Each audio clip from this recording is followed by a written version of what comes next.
When I was younger, I used to do my warm-ups to try and get a bit more flexible, but mostly also to prevent getting injured during the subsequent session. Now I'm more conscious of the benefits that can come out of doing movements slowly and consciously, placing the mind into the body. Over time, we learn how the body wants to move more naturally in a more efficient manner, and we learn how to release tension and rely on using the bigger parts of the body to generate movement. The bigger parts of the body are here, the core or the waist, and the legs. It's crucial that you place your mind in your body when you're doing these kind of exercises. You're not going to get anywhere near the amount of benefits if you're daydreaming, watching TV, listening to music, etc., etc. Okay, so the name of the game is mindfulness. We want to be mindful of our movements, feeling the body, learning about the body. In the West, we don't really have a term for this area, which in Chinese martial arts is referred to as the qua. So from now on, I'm just going to use that term. The closest we have to it is probably hip crease. But we're interested in learning about folding of the qua, which is all this region. We have two. And we fold the qua every time we sit down normally. Okay, this is an example of folding the elbow. So we're interested at folding the qua. And you can do it one at a time as well. So now we're going to look at some qua squats. Now I know there's many of you out there who are used to squatting 200 kilograms and think you're super strong. This is more about health, about conscious movement, making sure the alignments are correct and making sure we're going to preserve our joints as we get older. Okay, so the two main errors in this is going to be the knees coming too far forwards as we go down and the knees buckling inwards as we go down. We want to eliminate both of those. So I want you to think about from the knee downwards, no movement occurring.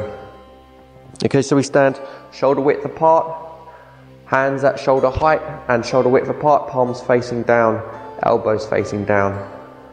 Okay, nice and tall at the beginning, eyes gazing straight ahead. As we lower, the elbows bend in towards the body. As we rise, the arms extending. Again, we never want the arm to be completely locked, so about 70% or so is enough. As we lower, become aware of feeling the weight go into the heels. Make sure you're not too far forwards on your toes. And coming back up, going both downwards and upwards at a slow, constant pace. Once you get the basic idea, you can start incorporating your breath into the movement, either inhaling on the way down, exhaling on the way up, or vice versa. The level of the gaze follows approximately the level of the hands.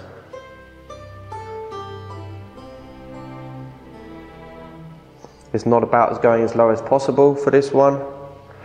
We do want to be conscious of the spine. The spine is dynamic throughout this movement. It changes shape depending on our height.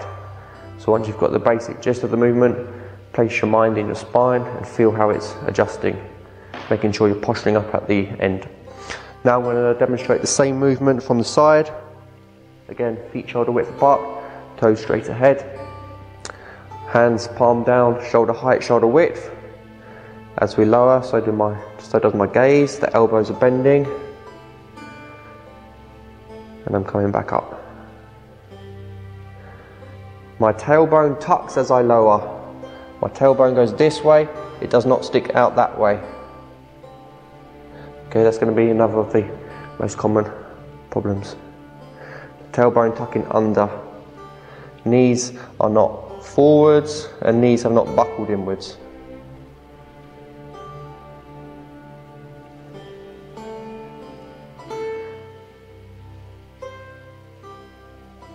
Posturing at the top. So again, it's about doing these slowly and consciously, becoming more aware of the body.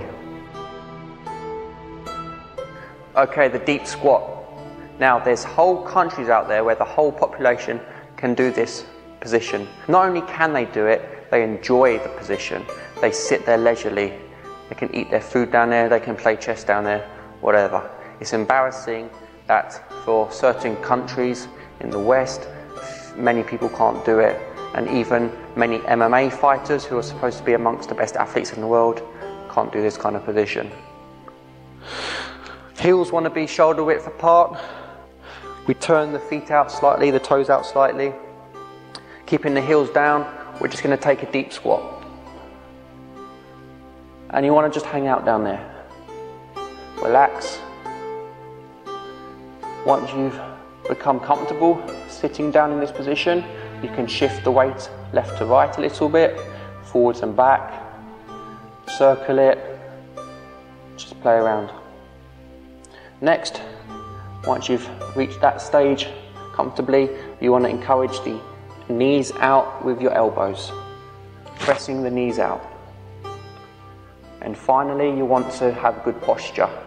So opposed to being down here, you want to lengthen the spine in both directions, making it nice and tall, nice and long. Imagining that piece of string lifting the crown of the head up without the chin coming up. And just breathe in this position. Once you can comfortably hold it for 2 minutes, then you only need to practice it for a few seconds each day. Again, feel free to shake your legs out afterwards if it's tight. This deep squat is very good for loosening up the hips, which is necessary for having good kicks, for example, in martial arts. And we're going to look at another exercise for the hips in a moment. A lot of people just think, okay, I need to get more flexible with my legs, I'm going to stretch my hamstrings, I'm going to try and do the splits. Focus on the hips. I guarantee you, you're going to notice big improvements in your kicks. So let's go 1 foot, 45 degrees out to the side. We're going to keep the shoulders down, chest down, arms round as if we're hugging a tree. We're going to lift one leg up, and with that knee, we're going to draw big circles. Okay? The wider we get the knee in both directions, the better. Sink down slightly, keep the torso upright, and start making those big circles. Listening in, placing your mind to the hip region. And I reckon about 8 or so in both directions. Once you get the basic gist of it, you can incorporate your breathing with the movement as well, as always. And then, of course, other leg as well. Placing the first foot down 45 degrees, making nice big circles in the air with your other knee.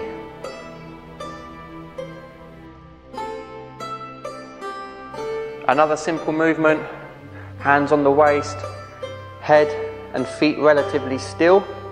Middle portion is the one that's circling.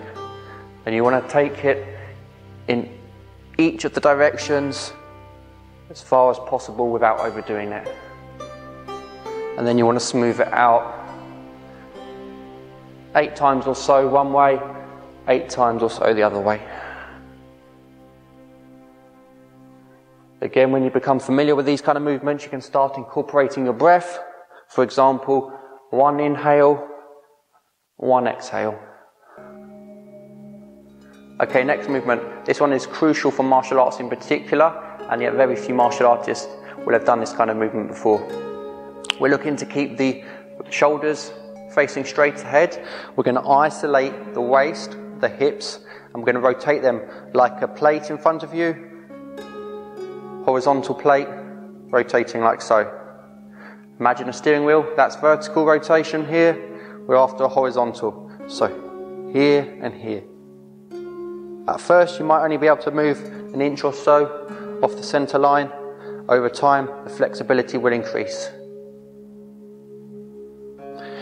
To help yourself get an idea and a feel for this movement, if you want, you can put your hand on the front of the hips on one side, on the back of the hips on the other side. This one presses back, this one presses forwards. So that you feel like you're increasing the stretch slightly. Knees and shoulders remain facing forwards. Try to stay relaxed, keep the spine upright. Take it to the other side. Just a few times each day is enough. Now I'm going to demonstrate from the side so you can see what's going on again.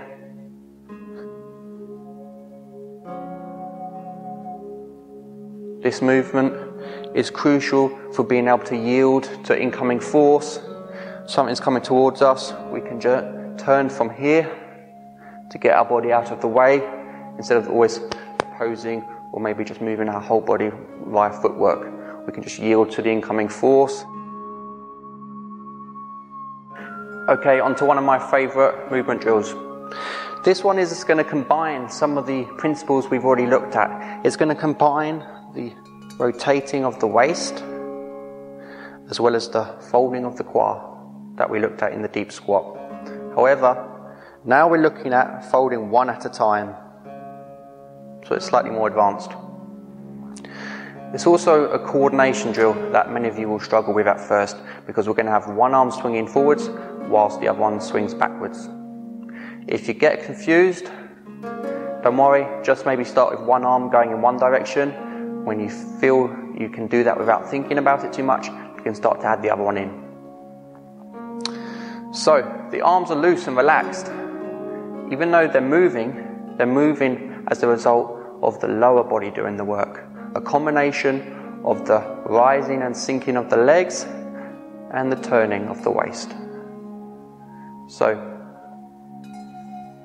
you can start like this to get an idea of what's going on, and then we just jumping the arms up and swinging them up.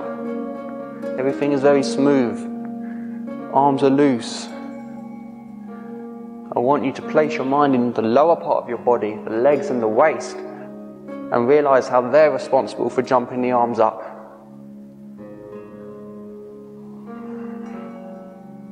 Once you get into it, you can slow the breathing down, become more aware of it, and make the movement smoother and smoother. Again, you want to start super slow, so you can feel the timing and connectedness of the body parts, making sure you're not holding any unnecessary tension anywhere, especially the shoulders, making sure the spine stays upright throughout. So there's no leaning involved, there's just rotation. Once you get better at this, you can speed it up.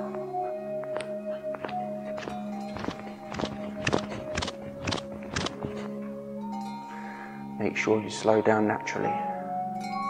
Okay, demonstrating the same drill from the side now. Jumping and turning. Jumping and turning. You can start without the arms. And then you can notice how, by being relaxed, the arms naturally start swinging. And then you can just, for example, play around with this kind of movement of the arms. So only bringing them up halfway. And then just with a little more jump, they start going higher. Once they're at the top, you turn. Once they're at the top, you turn. And then you can just keep them going all the way around.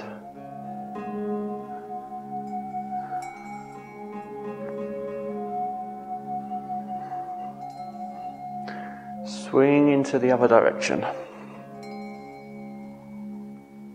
These are just a few taster basic drills, basic movements. We're going to look at a lot more in the future. We're going to break them down into a bit more detail. And you can also, once you get the gist of it, make up your own.